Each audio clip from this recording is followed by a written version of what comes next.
Selamat datang di Prekbun Weekly Devotional. Menjadi murid setiap hari.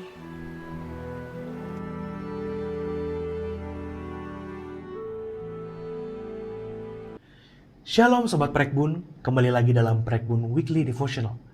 Kiranya kita bisa menjadi seorang murid tiap hari. Kita telah melewati Minggu Prapaskah yang kedua. Dan saat ini, mari kita mempersiapkan diri kita memasuki Minggu Prapaskah yang ketiga. Dengan merenungkan satu bagian firman Tuhan yang terambil dari Yohanes pasal yang keempat ayat yang ke-34. Yohanes pasal yang keempat ayat yang ke-34. Saya akan bacakan untuk Bapak Ibu Saudara sekalian. Yohanes pasal 4 ayat yang ke-34. Kata Yesus kepada mereka, "Makananku ialah melakukan kehendak Dia yang mengutus aku dan menyelesaikan pekerjaannya." Sobat Prekbun sekalian, ayat yang kita baca barusan merupakan bagian dari kisah pertemuan Yesus dengan seorang wanita Samaria. Yesus hari itu diceritakan begitu lelah, begitu letih, dan murid-muridnya sedang mencari makan untuk Yesus. Namun di tengah-tengah keletihan dan kelelahan itu, Yesus bertemu dengan seorang perempuan Samaria. Seorang perempuan asing. Ya kalau kita mau lihat, punya histori yang gak baik dengan bangsa Yahudi. Pula dikatakan dalam perikop itu, wanita ini adalah seorang perempuan yang berdosa. Kalau saya jadi Yesus, dengan kondisi yang lagi capek, lagi letih, dan lagi lelah, saya mungkin akan memilih untuk diam, menyingkirkan diri, lalu saya mungkin hanya diam-diam saja menunggu murid datang membawakan makanan bagi saya. Itu kalau saya. Tapi Tuhan kita memang berbeda, bukan? Yesus tidak melakukan hal yang saya katakan. Ia justru malah repot-repot memperkenalkan dirinya sebagai sang air hidup kepada wanita yang secara rohani sebenarnya begitu kering. Dan wanita yang tadinya tidak percaya, boro-boro percaya, wanita itu tidak mengenal. Sekarang dia mengenal dan mungkin percaya bahwa Yesus itu adalah Kristus, seorang Mesias. Di tengah-tengah keletihannya, di tengah-tengah kelelahannya, Yesus tetap berusaha menjalankan kehendak Bapa, menjalankan misi Bapa, dan memperkenalkan bahwa keselamatan bukan untuk hanya eksklusif orang Yahudi, tapi juga untuk orang-orang non-Yahudi yang percaya kepadanya.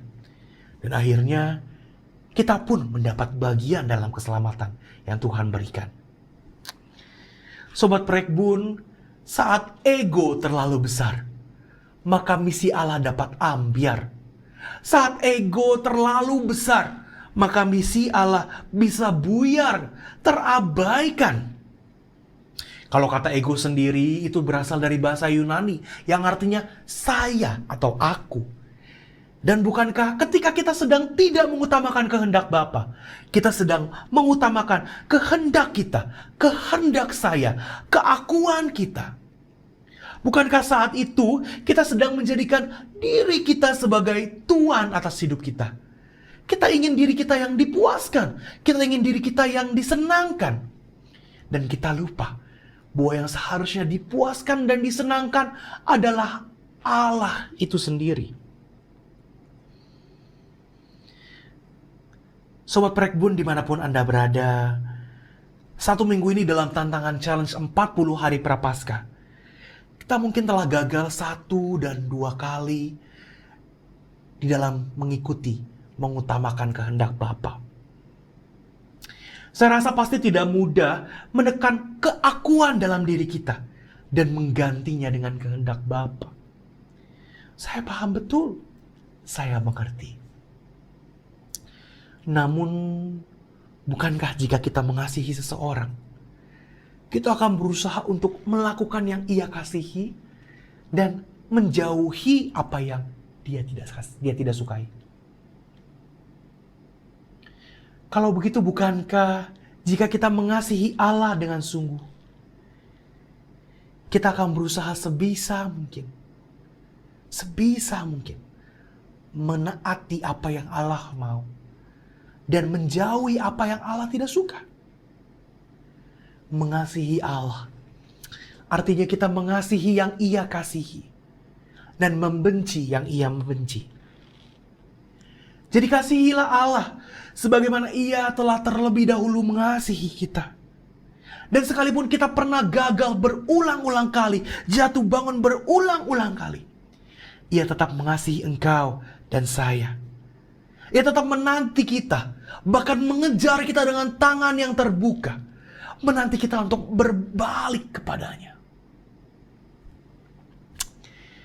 Sobat Prekbun, ingatlah, ketika ego, ketika saya, ketika keakuan kita menjadi semakin besar, maka misi Allah akan terabaikan.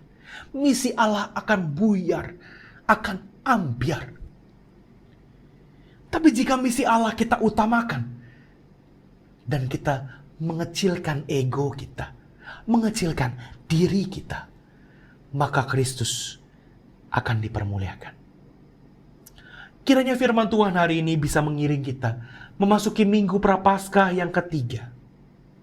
Allah yang penuh rahmat, yang mengasihi kita, dan Yesus Kristus yang tetap setia walaupun kita tidak setia, juga Allah Roh Kudus kiranya menjadi penolong kita, yang menyertai kita di dalam menjalani hari-hari, mengutamakan kehendak Bapa.